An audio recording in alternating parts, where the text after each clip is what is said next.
On y'all, it's your boy 3 Stacks in this thing, representing Team King of Games, of course. And today we are going over my Trickstars. Now, you guys saw my Trickstar here, the Perfection deck on my channel a while back, not too long ago. That was definitely one of the most innovative decks I've ever done. And Herald Trickstars is like not a thing, but it's like I feel like it should have been a thing, but I guess like nobody really caught on to that. But I'm showcasing you guys a pure Trickstar build. Now, this is really interesting because a lot of people are like, 3 stacks, I want to see your build on this. And I kind of want to see your ideas and how you would build a deck. And how I built the deck was to be very reactive and also to have clutch disruption. And at the same time, of course, it's a burn deck. It can burn you to death. It can take your entire hand away and you just won't get it back. But I did not want to do a standard Trickstar build. So you're going to see a lot of stuff in this deck that you haven't seen before. And at the same time, you're going to ask a lot of questions like, where's this, where's that? Because you'll see everybody else run stuff. Well, I'm not going to run cards just because everybody else runs stuff. Like certain things, I just don't play them. Because what I wanted to do was I wanted this deck to be really strong, whether it went first or whether it went second. So I have a lot of reactive cards, like skillful interactive cards, but a lot of reactive cards for when I'm going first or when I'm going second, so that the deck doesn't really lose based on the dice roll, which was a huge problem that Trickstars have. If they can't go first, they really do have a weak opening. So without further ado, we're going to hop right into this deck profile. So opening up, we're playing 3 copies of Kandina. Kandina is the best Trickstar. Obviously, she searches everything. She literally adds you 1 Trickstar card from your deck to your hand, which is insane. She's not once returned, so people abuse this card with chain summoning and just stuff like that. In the pure build, you just kind of abuse Licorice and Kandina to the very maximum. She's great because she not only searches for your reincarnation, but she searches Licorice. She searches Lilybell, special summon itself, and it's like you can do some nutty combos with that. And you can also search your light stage, which is just food for thought. So you basically, in technical terms, you're playing like 9 Kandina because you have 3 of her and the 3 terraformers and the 3 light stage. So you're like, you open up with her like preemptively, like it's half of your deck. Well, not half of your deck, but 1/4 of your deck is literally just Kandina, if you want to look at it that way. And then we also play 3 copies of Licorice. Licorice is actually like the best Trickstar of the deck. Kandina is like the strongest one to open up with, but Licorice is how you burn your opponent to death. Like this is how you take your opponent's hand, force them to draw, and just burn them for each card that they draw and just kill them. It's really strong, especially if you open with like 2 to 3 cards that force your opponent to draw. It's like stupid. And of course the Droll and Lockbird combo exists. The way I like to use the Droll combo in this deck is I like to wait for my opponent. I don't always activate it right away because Ash is actually a thing. So I like to kind of wait for my opponent to activate a card effect that searches and then like activate a reincarnation but chain Droll and Lockbird behind it because your opponent already added a card. So you can activate with Droll and Lockbird that turn, which is pretty insane, and kind of just like make them search out their good cards and then just like take everything away from them after that, which is really strong. I like it a lot. Like a lot. Licorice just helps you to burn your opponent to death, literally, like I was explaining. And she has abusive and nutty combos with the Lilybell, which is really good. And of course, you're playing the 1 Lilybell. It's kind of just like a Trickstar lineup in any deck. Isn't really going to change except if you want to run multiple Lilybells, but you don't never want to draw her. You always want to search her or just add her from graveyard back to the hand. I'm sorry, not add her from graveyard, but special summon her from the graveyard with reincarnation.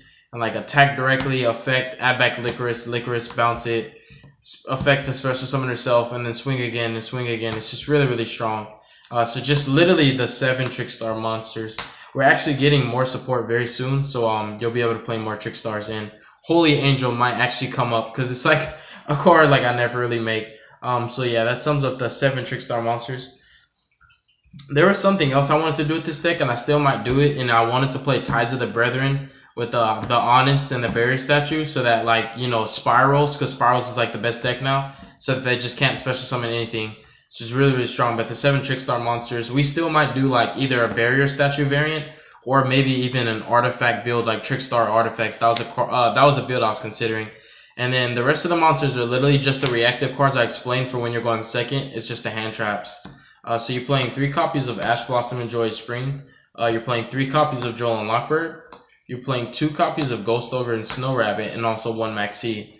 So as I was explaining, the deck is really strong when it gets to go first. Like when this deck goes first, if you open up with the right combo, which is like more than half the time, you inevitably either force your opponent to draw or you just burn them to death which is really cool. But the thing is, like, if you're going second, obviously there's no point in taking your opponent's hand away, because by then they've played so much of it, it's like it's no point to it. And at the same time, you have to worry about playing around stuff. So what I wanted to do is give this card interactions on my opponent's turn if it's going second, to basically not only be reactive, but also to disrupt my opponent's combos, to make his boards mediocre and also force them to play around my hand traps, and at the same time lose resources all the time.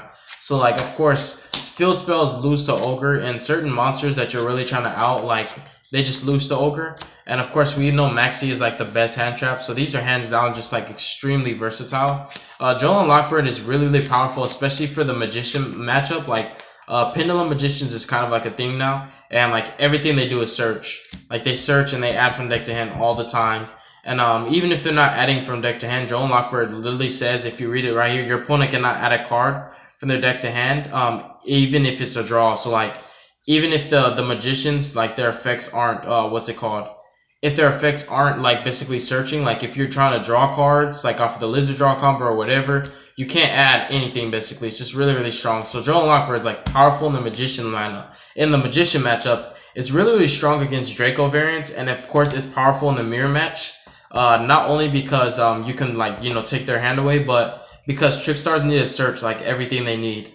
If they can't search everything they need, they have to hard draw into it, which, you know, you're not always going to do that. So Joel and Lockbird is just a really powerful card. Like, it's honestly the best hand trap of the format, in my opinion, because it hits every single deck. And of course, Ash is like a lot more versatile, but Ash, you know, she hits one card, whereas Joel and Lockbird kind of like acts like a loser turn. Like, if I'm playing my Hero to Perfection deck and somebody Joel and Lockbirds me, like, I'm done for that turn. I'm not doing anything else, because all my deck does is search.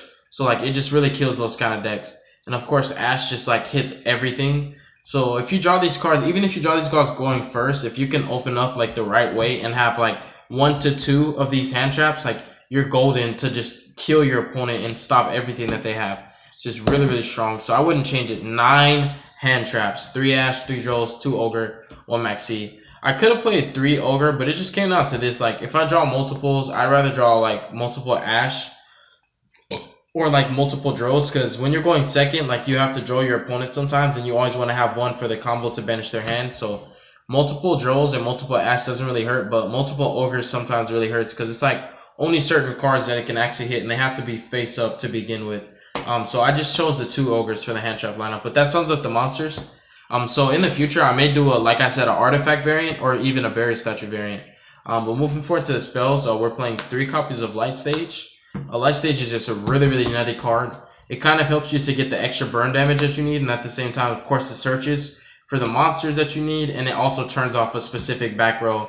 You just have to be really smart with how you play the card, because it's a strong field spell, and nothing about it is once per turn, which is really broken. And then 3 copies of Optimus Prime, so that you can just open up with your Trickstars. As you can see, you literally play the 7 Trickstars, so you need 10, 13, now you're playing 13 Trickstars. And then I also personally play 3 copies of Pot of Duality. Notice that I'm not playing Chain Summoning, Dark Room of the Nightmare, or even Contract of the Dawn Thousand. Those spells are really good. They do add extra burn damage, but I felt like the way I wanted to build my Trickstars was I didn't want anything to break. Now, when you're going like second, or even if you draw an awkward hand, if you have like Dark Room of Nightmare and Chain Summoning, let's say you draw a Dawn, Chain Summoning, Dark Room of Nightmare, like Trickstar Reincarnation, and then like a random hand trap, or just like a regular trap like present card, like, you're not really going to do much with that hand. So it came down to this, like, they're good cards because they help you to burn, and like Chain Summoning, if you resolve the combo, you literally search 3 times off of Condina. This, like, I just wanted to play cards that were good all the time and not in specific situations. I'm not saying that Chain Summoning is bad. I'm not saying that Contract is bad. I'm not saying that Dark Room of the Nightmare is bad. Like, Dark Room is really good for the extra 300. Chain Summoning is great if you open up the right way, but like, you brick with it a lot, and then it's like Contract. Like, I just didn't want to brick with this deck. I wanted to open up the most optimal and broken hands all the time. So as you can see, like, basically it's like, if I'm going first, I'm gonna have my setup, and if I'm going second, I'm gonna be able to stop my opponent. So I wanted the deck to be like as perfect as I can make it. So I'm playing the 3 dualities, the terraformings, and obviously the Light Stage. Like, if I open up with a spell or a monster, like, I want to be able to either go off or stop my opponent. So as you can see, like, if I'm not going off with the Trickstars, I'm literally just shutting my opponent down with the hand traps. And that's how I wanted this deck to be. I wanted it to be like a troll. And in addition to the Pots of Duality, you play 2 copies of Pot of Desires. You do not want to maximize on this card in this deck specifically, because once you resolve one, like, you don't want to resolve it again. Like, your Trickstar monster lineup is just so small, and then like you can't afford to banish one too many reincarnations. So sometimes this hurts, but a lot of the times, like, once you search your combo pieces first off of Light Stage and Kandina, you kind of like, you can afford to use this just to, if you didn't open up with the Joel and Lockbird or the Ash or the Ogre, you kind of run the resolve desires just so you can draw the hand traps you need to stop your opponent from going off, which is really strong. So you're playing literally 11 spells, and every single spell gets you advantage. So in this deck, like, if you draw a spell, you're good. And that's how I wanted my spell lineup to be. Like, if you draw Chain Summoning, you have to be able to activate Kandina's effect, Chain Licorice, and then activate Chain Summoning. So you have to open up, literally, like, you have to open up Broken, you have to open up Specific.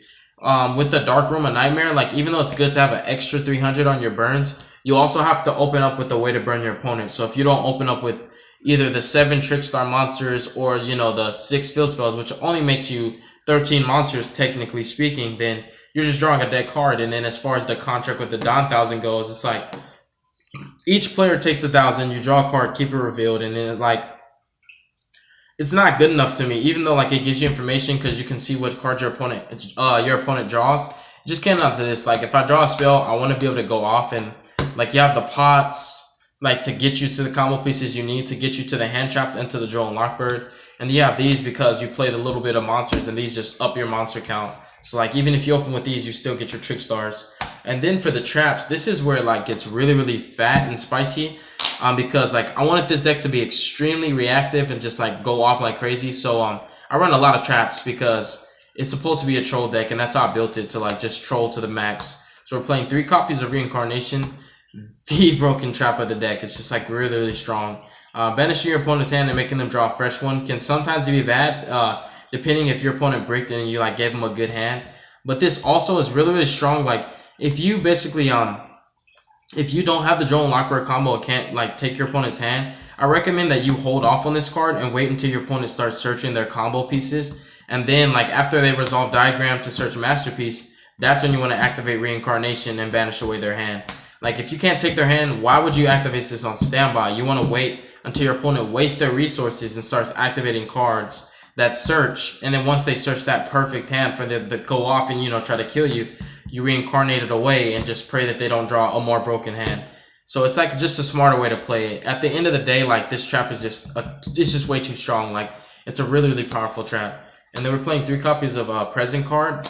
I was like, Disturbance strategy is really good, but like, it shuffles your hand back to the deck, whereas Present card actually makes your opponent discard their hand, which helps because like the other one, Disturbance strategy, like, because it puts the cards back into the deck, your opponent does have the chance of drawing at least one of those 6. Like, if your opponent goes second, right, and your opponent draws 6 cards and you activate Disturbance, shuffle their whole hand, draw 6. Because they're shuffling those cards back into the deck, there's a high chance that they'll draw at least one of them, which I really don't like, because when it comes down to it, if you're using cards like that, you don't want your opponent to keep any of the good cards they drew.